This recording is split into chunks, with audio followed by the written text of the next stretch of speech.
Differential equation का ये question है, क्या कहता है, देखो ध्यान से पढ़ना, बहुत आसान है। Okay, let x1 is x1t and x2 is x2t। इसका मतलब जानते हैं, x1 is a function of t and x2 is a function of t also, right. जैसे x y लेते हो ना, एक्स वाई दोनों टी के फंक्शन है, वैसे ही x1 x2 है एक्स वाई की जगह, ठीक है। डोंट बी कंफ्यूज, तो कंफ्यूज नहीं होंगे। Is the solution of the initial value problem, ये आपको सिस्टम दिया है, ठीक है। अब ये ध्यान रहे, x और y क्या है, डिपेंडेंट वेरिएबल है। ओके, टी इंडिपेंडेंट वेरिएबल है, तो सिस्टम ऑफ इक्वेशन से है।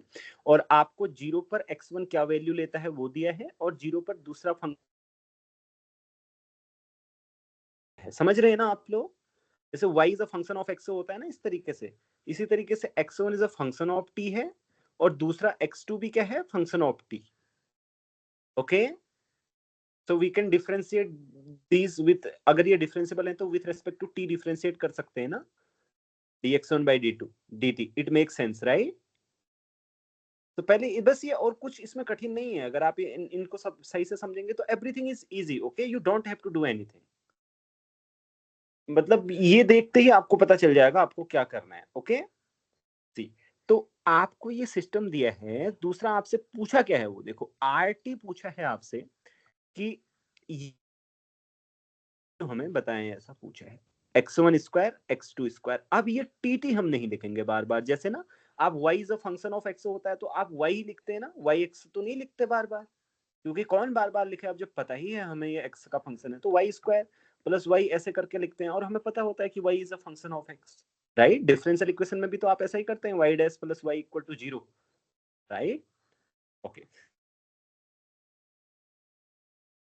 इसके बारे में हमें निकालना है। अब किसी तरीके से हमें क्या डिड्यूस करना है इस सिस्टम से कि ये आरटी क्या आएगा, क्योंकि चार के चार ऑप्शन नीचे आरटी के विषय में ही पूछे हैं। आपको इसको इंडिविजुअली सॉल्व नहीं करना है। इंडिविजुअली का मतलब इंडिविजुअल वैल्यूज नहीं निकालनी है, x1 x2 के लिए सेपरेट वैल्यूज, सिर्फ आपको इसकी वैल्यू चाहिए। तो ये मिलेगा कैसे, ये आप देखें तो, अगर आप ये कैसे मिल सकता है हमें, अगर आप इसमें क्या करें, x1 की मल्टीप्लाई करें पहली वाली इक्वेशन में, ओके, दूसरी वाली इक्वेशन में x2 की मल्टीप्लाई करें और दोनों को ऐड कर दें, ठीक है। So name it equation 1 and name it equation 2। So multiplying 1 by x1 and 2 by x2 and adding what we get c, e to the power minus t common आ जाएगा, ऊपर वाले में x1 से मल्टीप्लाई किए हैं dx1 by dt। सभी लोग समझ रहे हैं, बताना, ठीक है, कहीं समस्या होगी तो। x2 dx2 by dt। दूसरी तरफ क्या आएगा जी, देखो इसमें आप क्या करेंगे, x1 से मल्टीप्लाई करेंगे, ये तो x1 स्क्वायर हो जाएगा, ये हो जाएगा x1 x2, ये वाला टर्म। आप यहां देखें, मैं यहां बात कर रहा हूं, ये दिखाई दे रहा है ना आपको, यस और नो? हाँ, ठीक है। सो ये अगर आप इधर आएगा x2 x1, और नीचे क्या आएगा, x2 x1 माइनस का आएगा, ये दो ऐड होंगे तो ना ये वाला और ये वाला टर्म ये कैंसिल हो जाएंगे। ओके, तो दूसरी साइड में मेरे पास क्या बच रहा है, माइनस का x1 स्क्वायर एंड माइनस का x2 स्क्वायर, ये मेरे पास बच रहा है, राइट, है ना।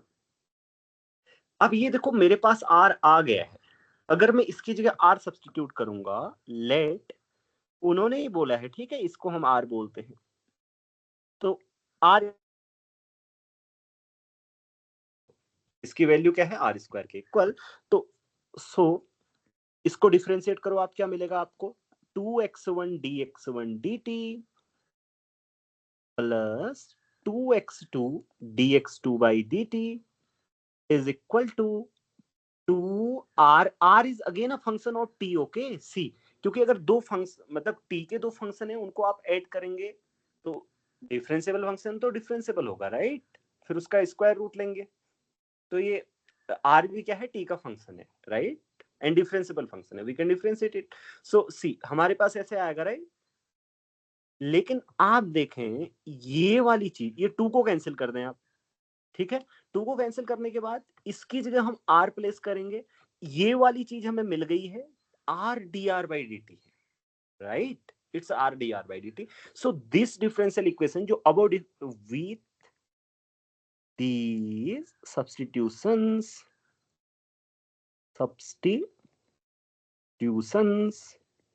above डिफरेंशियल इक्वेशन, अबो माने ये स्टार की बात कर रहा हूं, मैं इसका स्टार नाम रख देता हूं, अबो स्टार बिकम्स, हमारी जो स्टार थी वो क्या बनती है, e की power minus T dr by D T, लेकिन क्या r dr by D T, दूसरी तरफ r स्क्वायर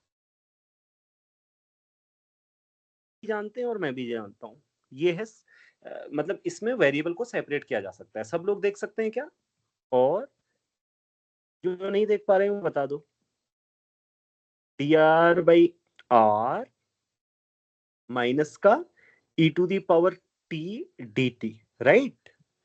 हमें r चाहिए ना in terms of t, okay, हमें x1 x2 के लिए सॉल्व नहीं करना है। So what we have done, हमने किया क्या, हमने किया कि देखा कि इससे क्या किसी तरीके से r निकल, मैंने देखा कि इस सिस्टम को कुछ ऐड वगैरह करके क्या r आ सकता है, तो मैंने दोनों को ऐड किया तो मैंने r पाया, और फिर दूसरी तरफ देखा कि ये इसका डिफरेंशियल है सिर्फ, ओके, फिर मैंने इसको यहाँ पे r स्क्वायर पुट किया, और ये क्या आ रहा था, r dr बाई dt, वो सब्स्टिट्यूट कर दिया, अब डिफरेंशियल इक्वेशन सॉल्व हो जाएगी, r की मुझे वैल्यू मिल जाएगी। So differentiating this we get log r equal to c, मैं जस्ट लिख देता हूँ c log e की power 80, okay, let's write fully, okay, क्या आएगा, log r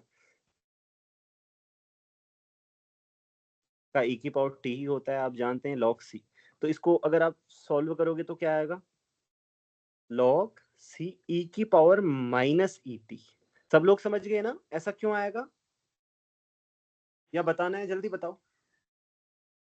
Okay, if you don't understand then ask me, okay? So now applying initial conditions, अब applying initial conditions, क्योंकि हमें दी गई है conditions, उनसे हम c की वैल्यू निकाल लेते हैं। Applying initial conditions, what are the initial conditions? So conditions are, देखो इधर देखो, इस दोनों को देखो कि जब आप t की जगह 0 पुट करते हैं तो x1 1 वैल्यू लेता है, t की जगह 0 पुट करने पर x2 0 वैल्यू लेता है, ओके, तो फिर r0 क्या होगा, r0 होगा ये कि रूट ऑफ x1 0 का होल स्क्वायर प्लस x2 0 का होल स्क्वायर, मतलब होल स्क्वायर माने जानते हो ना, आई मीन टू से कि x2 0 जो वैल्यू आ रही होगी उसका स्क्वायर, ये स्क्वायर यहाँ पे लिखने का मतलब वही होता है, ठीक है, जो यहाँ पे लिखा है इसमें, root is 1, right? Do I need to write there? मतलब इसको मिट गया है, वो लिखने की जरूरत है, बताओ जल्दी से, नहीं है ना। We get 1 इस तरफ आएगा, c इस तरफ आएगा, e की पावर c क्या 0 है ना, e की पावर 0, तो ये यहां से c कितना आया, कोई बता सकता है मुझे जल्दी से, ई पक्का, चलो ठीक है, तो इसलिए r इक्वल टू क्या आ जाएगा मेरे पास, e की power minus et plus 1, right?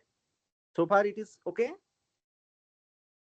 If you don't understand then ask me. So now we are ready to face the options, है ना, अब हमारे पास सब कुछ है, तो पहला वाला ऑप्शन, मैं आप थोड़ा सा इसको ऊपर नीचे कर लेता हूं ताकि आप ऑप्शनों को क्लियरली देख पाएं, ठीक है,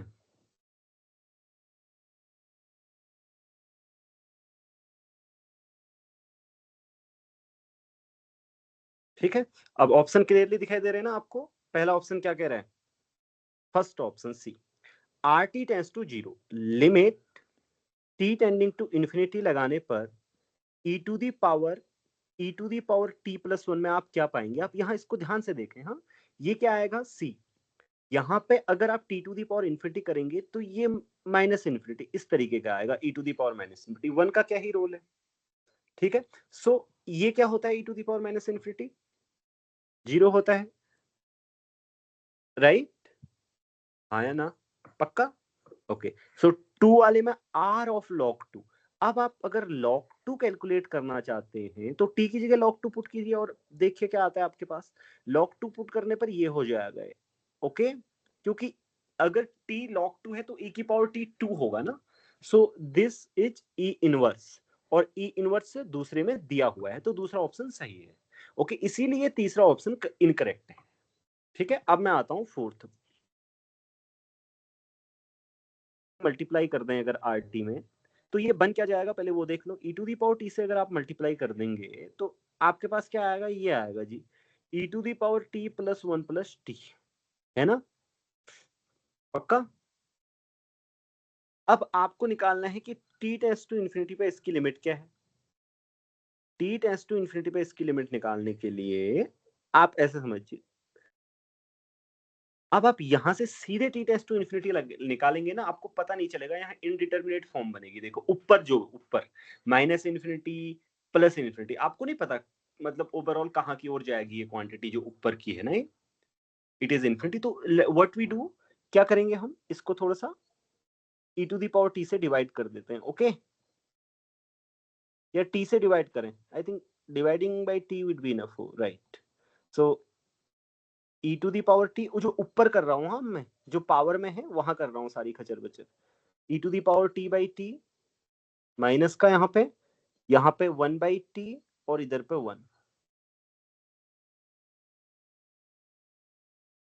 समझ में आया ना ये, मैंने टी बाहर ले लिया, बताओ किसी को समझ में नहीं आया तो okay. So C limit t tends to infinity. अब यहां से देखो, आप इसको सिर्फ देखो कि अब मैं इसको लिखने की आवश्यकता नहीं, ये सीधे आंसर आएगा। ये वाली क्वांटिटी कहां जाती है, आप जानते हैं कि एल हॉस्पिटल रूल से आप लगाएंगे तो ऊपर वाला ई टू दी पावर टी ही रहना है, नीचे वाला कांस्टेंट हो जाना है अभी, तो ये माइनस इन्फिनिटी आएगा इसका आंसर, इसका आंसर माइनस इन्फिनिटी, ओके। लेकिन ये वाली चीज जीरो, ओके, तो ओवरऑल ये हो जाएगा माइनस इन्फिनिटी, ओके, ये हो जाएगा infinity, infinity into minus infinity, यानी कि ये माइनस इन्फिनिटी की ओर जाएगा, ये वाला पूरा, okay. Do you understand this, yes और नो?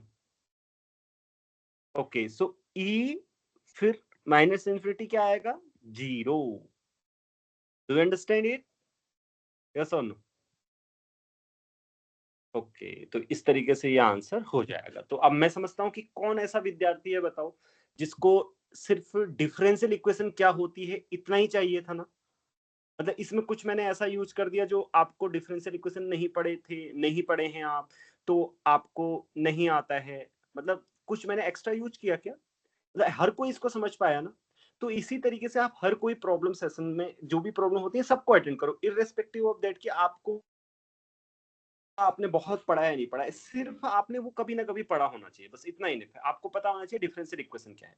इसमें अगर आपको पता हो कि डिफरेंशियल इक्वेशन क्या है, क्या हुआ, किसका माइक ऑन हुआ? तो हाँ, इसमें देखो कि अगर आपको पता हो डिफरेंशियल इक्वेशन क्या है, ये तो सिर्फ 12th की चीज है ना, बाकी की चीजें तो आसान ही है, right. Okay, so any questions, no questions?